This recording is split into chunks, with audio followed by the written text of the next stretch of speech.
जय हिंद। आप सभी का एमजी मैथमेटिक्स सेंटर में स्वागत है। मैं राहुल कुमार।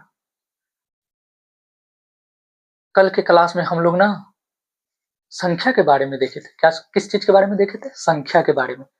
जो जितनी हम लोग की जरूरत है उतना संख्या के बारे में हम लोग देख लिए थे कल। उसका रिवाइज हम लोग ना लास्ट में कर लेंगे। जाते जाते हम लोग ना कर लेंगे लास्ट में, पढ़ाने के बाद जो कल पढ़े थे उसका रिवाइज हम दोबारा से लास्ट में कर लेंगे।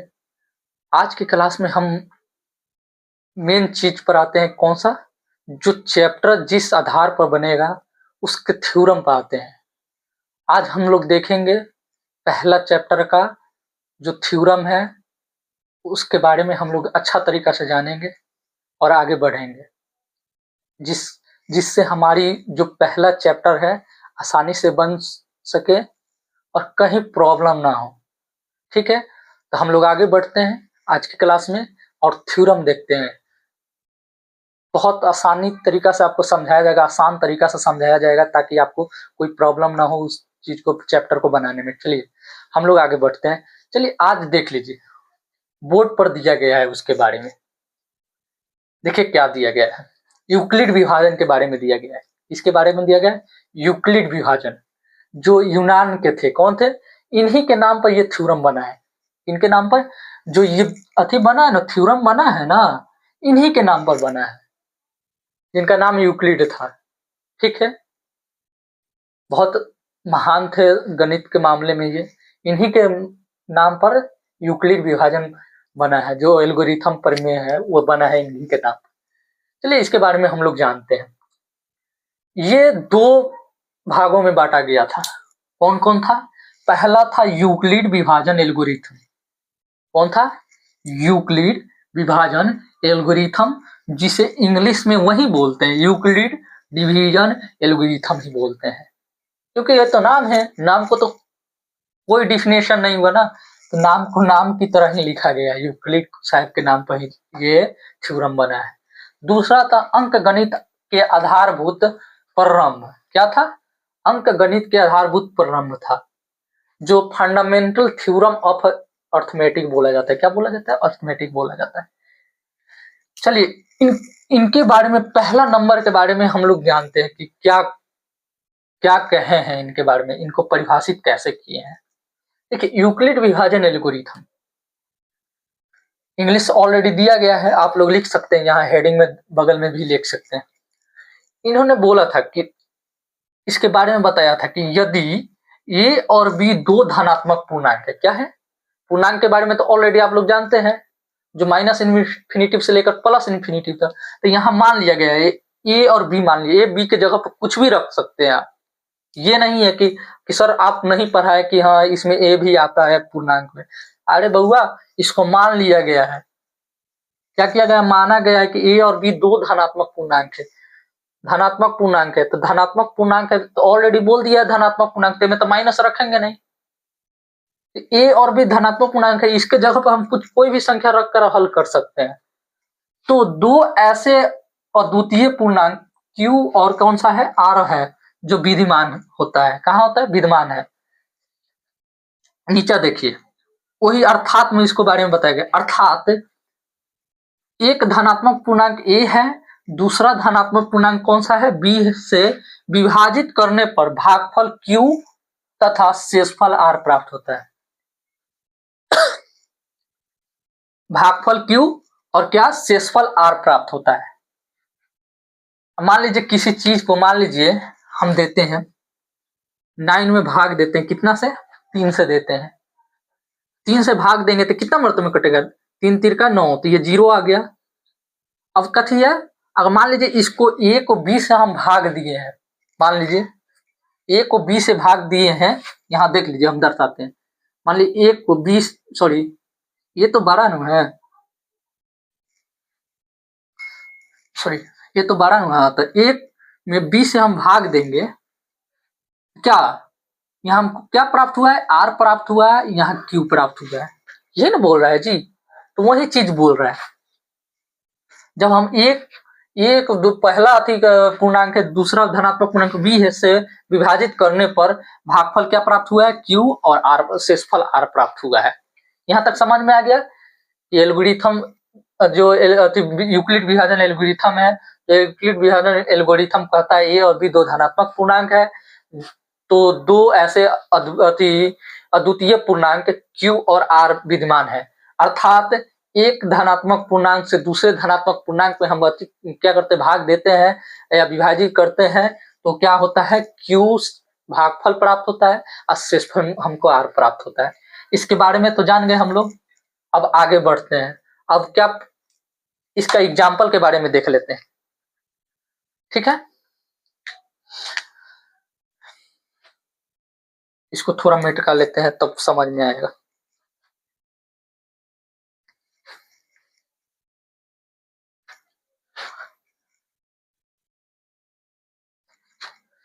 देखिए यूक्लिड विभाजन एल्गोरिथम के अनुसार क्या करेंगे,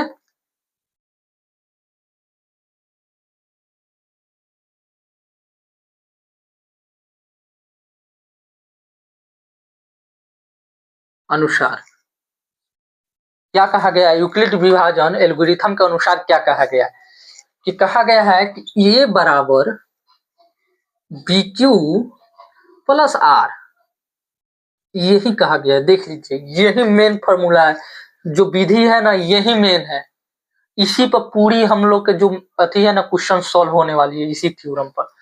वेयर वेयर में से होता है जहां, वेयर कहती है 0 से 12, 0 छोटा और बराबर है कथी का, आर का, और ये छोटा है आर किससे, बी से, ठीक है, और आर बराबर 0 होना चाहिए। क्या होना चाहिए, आर बराबर 0 आना चाहिए, तभी मेरा क्वेश्चन जो होगा सॉल्व होगा, जो थ्योरम सिद्ध होगा, ठीक है ना। अब देख लिए, हम पूछिएगा ना कि सर यहाँ A B Q plus R लिख दीजिए, ये क्या क्या है, इसके बारे में हमको जानकारी दीजिए। ठीक है हम देते हैं, चलिए 1 नंबर में देखिए, ए के बारे में देखिए, ए के बारे में ये क्या है, ये है जो 12 धनात्मक पूर्णांक है, कौन सा है, 12 धनात्मक पूर्णांक है, ठीक है। या इसको क्या बोल सकते हैं, भाज्य भी बोल सकते हैं, या चलिए इसको बाद में लिखते हैं। बी देखिए, बी के बारे में क्या कर रहा है, बी छोटा धनात्मक पूर्णांक है, कौन सा है, छोटा धनात्मक पूर्णांक है, ठीक है।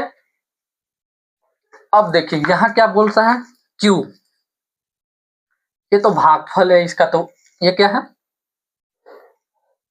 भागफल। अब उसके बाद में आर, आर क्या है, शेषफल।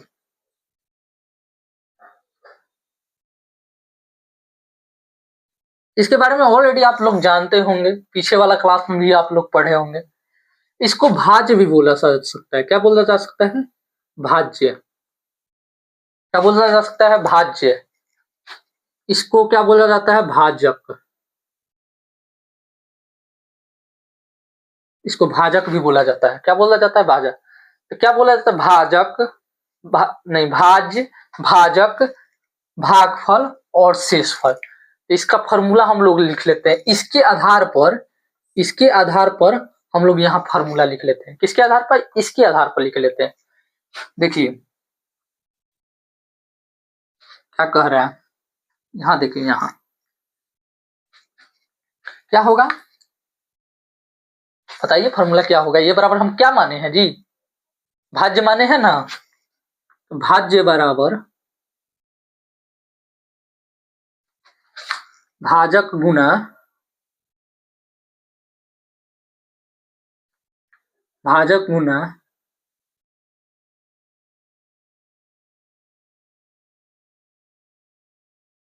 भागफल,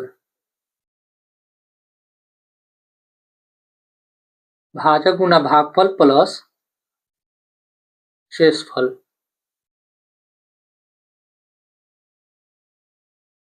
यही ना होगा जी, देखिए था, यही ना होगा, भाजक बराबर भाज्य बराबर भाजक गुना भागफल प्लस शेषफल। इसको हम एक बोले थे, इसको क्या बोले थे, बी बोले थे, इसको क्या बोले थे, क्यू बोले थे, अब प्लस आर बोले थे। अब देखिए तो यही फार्मूला आ गया कि नहीं, ये वाला फार्मूला यहाँ पर आ गया कि नहीं, ए बराबर बी क्यू प्लस आर आ गया, B into Q plus R, यही फार्मूला है, सेम टू सेम यही फार्मूला है, उसी को हम तोड़ कर बता दिए कि हाँ ऐसे होगा। ठीक है, यहाँ समझ में आ गया, आप यूक्लिड विभाजन एल्गोरिथम समझ में आ गया। आगे हम लोग इसके बारे में जान लेते हैं और उसके बाद हम लोग जो भी है चैप्टर स्टार्ट करेंगे, ठीक है ना। चलिए, इसका स्क्रीनशॉट, चाहे बोलते हैं क्या करते, स्क्रीनशॉट चाहे नोटबुक में लिख लिए, नोटबुक में लिख लीजिएगा तो बहुत बेहतर है आप लोग के लिए, ठीक है ना। चलिए आगे बढ़ते हैं, 2 नंबर के बारे में हम लोग जानते हैं।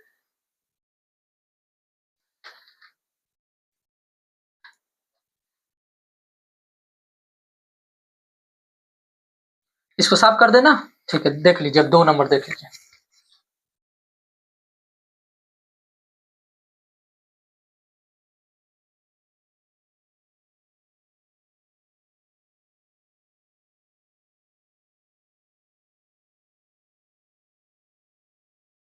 अंक गणित, गणित के आधार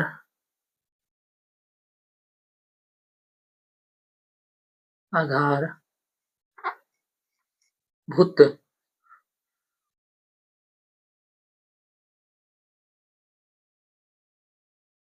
आधारभूत प्रारंभ,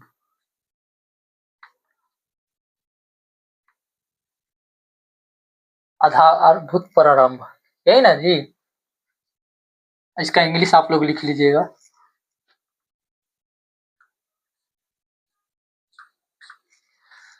ये देखिए इसके बारे में क्या कहता है, इसके बारे में बोला जाता है हर भाज्य संख्या को अभाज्य संख्या के गुणनफल के रूप में लिखा जाता है। क्या लिखा जाता है, गुणनफल के रूप में लिखा जाता है, समझ में। आगे हम लोग लिखते हैं, क्या बोले हैं, हर भाज्य संख्या को अभाज्य संख्या के गुणनफल के रूप में लिखा जाता है। जैसे देख लेते हैं, लिखते हैं आगे, इसके बारे में लिख लेते हैं, नोट कर लीजिए, उसके बाद एग्जांपल बताते हैं।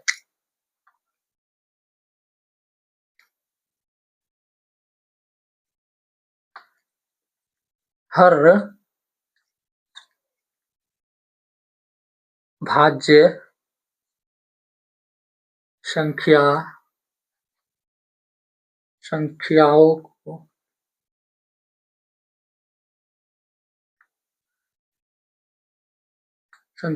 को अभाज्य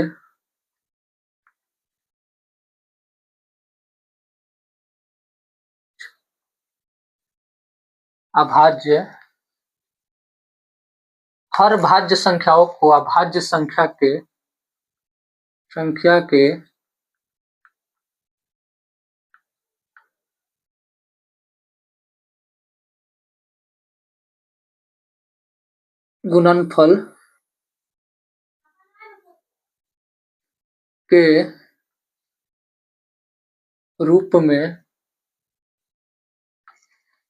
गुणनफल के रूप में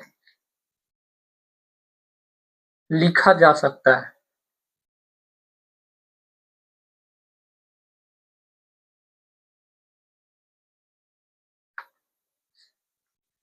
लिखा जा सकता है, ठीक है। क्या बोल रहा है, हर भाज्य संख्याओं को अभाज्य संख्या के गुणनफल के रूप में लिखा जा सकता है, किसको, अंक गणित के आधारभूत प्रारंभ के अनुसार, ठीक है। जैसे मान लीजिए 240 को हम क्या करते हैं, 240 को गुणनखंड करिएगा तो कितना आ जाएगा, करके देखिए, 240 को गुणनखंड कीजिए, कितना आ जाएगा, 2 से कीजिएगा पहले तो कितना आ जाएगा, 120 हो जाएगा, फिर 2 से कीजिए, फिर 2 से कीजिए, कितना आ जाएगा, 60 दूना 120, फिर 2 से कीजिए, 30 दूना 60, फिर 2 से कीजिए 15, फिर 3 से कीजिए, कितना हो गया 5। यही ना आएगा जी। क्या लिखिएगा, 2 गुने 2 गुने 2 गुने 2 गुने 3 गुने 5, इसी रूप में लिखा जाता है। क्या करता है, हर भाज्य संख्या को अभाज्य संख्या के गुणनखंड के रूप में लिखा जा सकता है। तो यही हो गया इसका, समझ में आ गया। चलिए हम लोग, आपका जो अच्छी था थ्योरम था वो समाप्त हुआ। हम लोग ना कल के क्लास में ना चैप्टर का सॉल्यूशन करेंगे, थ्योरम के आधार पर बनाएंगे और वो उसको फिनिश करेंगे कल के क्लास में, ठीक है। इसके लिए जय हिंद। आप लोग ये कोशिश कीजिए कि रेगुलर क्लास कीजिए ताकि आपको समझ में आए और आपको कोई प्रॉब्लम ना हो चैप्टर बनाने में। क्यों, लेकिन एक चीज कीजिएगा, थ्योरम पहले पढ़ लीजिएगा, उसके बाद ही क्या बोलते हैं क्वेश्चन को सॉल्व कीजिएगा, वो आसानी से आपको सॉल्व हो जाएगा। जब तक थ्योरम, जब तक ले कोई चीज देखिएगा नहीं, उसका बेस पकड़िएगा नहीं, तो कहाँ से वो बनेगा, नहीं बनेगा ना। इसीलिए सबसे बेहतर तरीका है कि थ्योरम पढ़िए, उसके बाद आप जाके क्वेश्चन बनाइए, वो जरूर सॉल्व होगा। नहीं सॉल्व होगा तो हम हैं, आपको जरूर सॉल्व कराएंगे, एक एक क्वेश्चन आपको सॉल्व करा के देंगे क्लास में, बस आपको उसको रिवाइज करना है। चलिए, हम लोग बोले थे कि थोड़ा संख्या के बारे में जान लेते, रिवीजन कर लेते कल के बारे में। हम लोग पहले ऐसे मुजवानी भी बोल लेते हैं। हम लोग कल पढ़े थे के पास, सबसे पहले पढ़े थे कथी, वास्तविक संख्या, जिसको रियल नंबर बोला जाता है। क्या बोला जाता है, रियल नंबर। वास्तविक संख्या के बारे में हम बोले थे, क्या बोले थे, उसका सबसे शॉर्ट नेम क्या बोले थे कि वास्तविक संख्या बराबर होता है परमेय संख्या प्लस अपरमेय संख्या, ये बोले थे ना। इसी को आप बोल सकते हैं कि परमेय संख्या तथा अपरमेय संख्या को मिलाकर क्या बनता है, वास्तविक संख्या होता है, रियल नंबर जिसको बोलते हैं। उसके बारे में हम डीपली में पढ़ चुके थे। दूसरा पढ़े थे 2 नंबर में, कौन सा, प्राकृतिक संख्या। प्राकृतिक संख्या क्या कहलाता है, गिनती की संख्या को क्या कहते हैं, प्राकृतिक संख्या कहते हैं, लेकिन वो कथी होता है, हमेशा पॉजिटिव होता है। प्राकृतिक संख्या हमेशा क्या होता है, पॉजिटिव होता है। दूसरा, तीसरा नंबर में हम लोग पढ़े थे पूर्ण संख्या। कौन संख्या, पूर्ण संख्या। पूर्ण संख्या क्या था, प्राकृतिक संख्या में जब 0 ऐड करते हैं तो क्या बनता है, पूर्ण संख्या बनता है। कौन संख्या बनता है, पूर्ण संख्या बनता है। जब क्या बोले थे, जब प्राकृतिक संख्या में 0 से प्रारंभ किया जाता है, 1 2 3 डॉट डॉट कहाँ तक जा रहे थे, अनंत तक जा रहे थे, तो 0 से प्रारंभ करते हैं तो उसे क्या बोलते हैं, पूर्ण संख्या बोलते हैं। और उसके बाद पढ़े थे पूर्णांक संख्या। पूर्णांक संख्या के बारे में हम लोग जान जाते हैं। पूर्णांक संख्या क्या बोलता है, माइनस इंफिनिटी से, क्या, माइनस इंफिनिटी से प्लस इंफिनिटी तक जाता है। कहाँ तक जाता है, माइनस इंफिनिटी से प्लस इंफिनिटी तक जाता है। 1 2 3 डॉट डॉट डॉट कहाँ तक, प्लस इंफिनिटी तक जाता है। माइनस इंफिनिटी से प्लस इंफिनिटी तक जाता है। कौन सा संख्या कहा गया था उसको, पूर्णांक संख्या बोला गया था। कौन सा संख्या, पूर्णांक संख्या। सम पूर्णांक के बारे में आप जानते हैं। सम पूर्णांक किसे कहते हैं, वो कल भी बताए थे, आज भी बता रहे हैं। सम पूर्णांक जो 2 से पूरी पूरी विभाजित हो जा रही थी। मान लीजिए आपको कहेगा कि 18 विभाजित हो जा रहा है कहीं 2 से, तो 9 मर्तन में हो जा रहा है, तो ये क्या होगा, पूर्णांक। ये कौन सा संख्या होगा, सम पूर्णांक होगा। क्या होगा, सम पूर्णांक होगा। मान लीजिए ये 9 को अगर 2 से विभाजित कीजिएगा तो होगा, नहीं होगा, दशमलव में जाएगा, तो ये क्या बोला जाता है, विषम पूर्णांक बोला जाता है। कौन सा बोला जाता है, विषम। सम पूर्णांक उसको बोला जाता है जो 2 से पूरी पूरी विभाजित हो जाती है। अब विषम पूर्णांक उसको बोला जाता है जो 2 से पूरी पूरी विभाजित नहीं होती है। सम पूर्णांक के जस्ट उल्टा ये करता है। मान लीजिए हम सीधा चल रहे हैं, कोई आदमी होता है मेरे अधिक अपोजिट साइड में चलता है, तो उसे क्या बोलते हैं, हमको क्या बोलेंगे, सम पूर्णांक। और वो जो मेरे अपोजिट साइड जा रहा है उसको क्या बोलेंगे, विषम पूर्णांक। एक एग्जाम्पल है, उसको काटने कूटने मत लगिएगा, ठीक है ना। चलिए, पूरा डीपली में जान गए हम लोग, रिवाइज भी कर लिए, थ्योरम भी पढ़ लिए। कल के क्लास में हम लोग देखेंगे अच्छा तरीका से। चलिए, जय हिंद। यहीं पर इसको समाप्त करते हैं। कल हम लोग क्या करते हैं, क्वेश्चन को बनाते हैं, ठीक है। चलिए, बेस्ट ऑफ लक।